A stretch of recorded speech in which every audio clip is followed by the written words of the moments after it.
L'Afrique urbaine est pleine d'opportunités. Alors que nos villes sont en pleine croissance, le moment est venu de s'engager en faveur de solutions durables et de renforcer la résilience, sans les émissions de carbone souvent associées à un développement rapide. De nombreuses villes et régions montrent déjà la voie. Les habitants de KCC en Ouganda font fonctionner leurs foyers avec des systèmes solaires domestiques peu coûteux qu'ils peuvent s'acheter à crédit et rembourser à long terme à des taux abordables.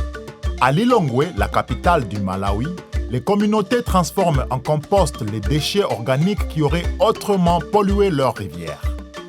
En Afrique, plus que partout ailleurs, il est crucial de reproduire ce genre de projet à plus grande échelle, de toute urgence. Le continent va connaître une hausse des températures au-dessus de la moyenne mondiale et sera l'un des plus sévèrement touchés par le changement climatique, alors que nous y contribuons seulement à hauteur de 3%.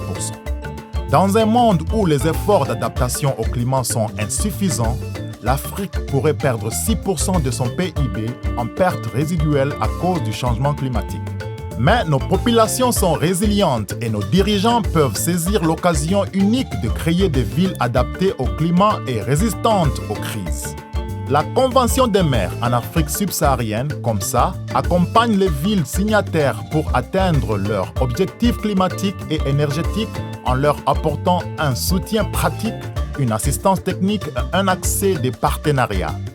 Comme ça est le chapitre régional africain de la Convention mondiale des maires pour le climat et l'énergie, faisant ainsi des villes signataires le plus grand réseau mondial de villes engagées pour l'action climatique. Comme ça repousse les limites de l'action climatique et met à disposition des dirigeants des plateformes virtuelles accessibles, permettant de surmonter les difficultés de connectivité. Ces dispositifs donnent aux signataires les moyens de devenir des villes saines, vertes et résistantes au climat. À ce jour, nous soutenons des villes dans plus de 35 pays. Nous avons reçu plus de 100 témoignages, organisé plus de 65 événements et noué des centaines de liens pour que les villes passent de la planification climatique à l'action sur le terrain. Tout commence par un plan.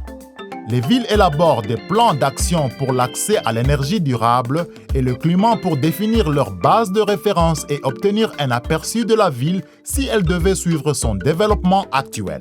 Par exemple, les vélos à moteur à 2 temps pourraient être efficaces et populaires à Garoua, au Cameroun, mais ils sont particulièrement lourds en émissions et inefficaces en consommation de carburant. Si chaque adulte en conduisait un en 2050, la ville ne pourrait plus respirer et le carburant s'épuiserait.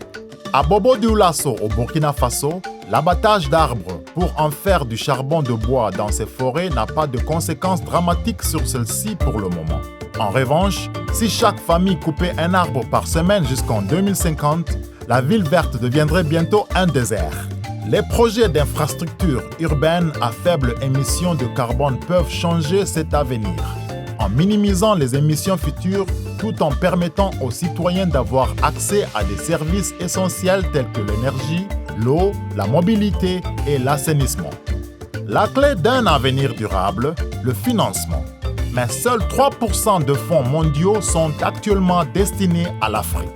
Nous partageons les meilleures pratiques de la région, développons des ressources et nous nous efforçons de mettre en place des mécanismes innovants pour aider les villes à accéder au financement et à concrétiser leurs plans climatiques.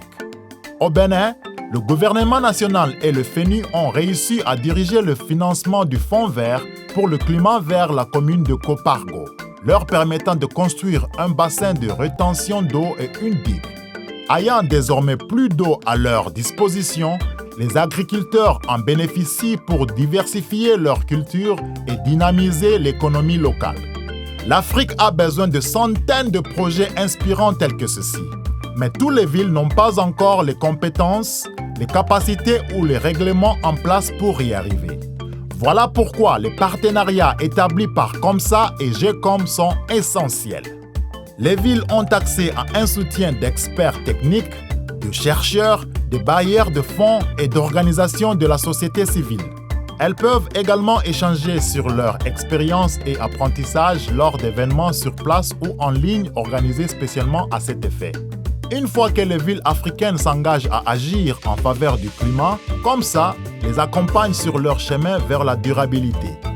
Qu'il s'agisse d'actions climatiques, d'accès au financement climatique, de mise en œuvre de projets d'infrastructures sur le terrain, de la récréation de partenariats bénéfiques ou de partager des connaissances et d'expériences entre les villes, nous pouvons ensemble être le fer de lance de la solution véritablement africaine et créer une communauté de pratiques solidaires pour l'action climatique et l'énergie durable. Au cours des prochaines années, comme ça vise à mobiliser 160 millions d'euros pour des projets liés au climat et à l'énergie et à permettre l'élaboration de plans et d'actions pour le climat sur l'ensemble du continent. Cela conduirait à une réduction de 220 000 tonnes des émissions de gaz à effet de serre par rapport à un développement sans action climatique. Cela représente l'équivalent d'environ 5 000 voitures fonctionnant à l'essence retirées de route ou 3 500 hectares d'arbres plantés. Au final, le travail permettra à un grand nombre de villes de prendre en charge leur propre développement. Cette communauté de pratiques est en train de s'étendre sur le continent. L'avenir, souvent incertain, sera sans doute urbain. Mais ce qui est sûr, c'est que la ville de futur sera résiliente et africaine. Tout au long de son parcours, Comsa a reçu un soutien technique et politique généraux de la part de divers acteurs. Comsa est cofinancé par l'Union européenne, le ministère allemand de la coopération économique et du développement et l'Agence espagnole de coopération internationale au développement.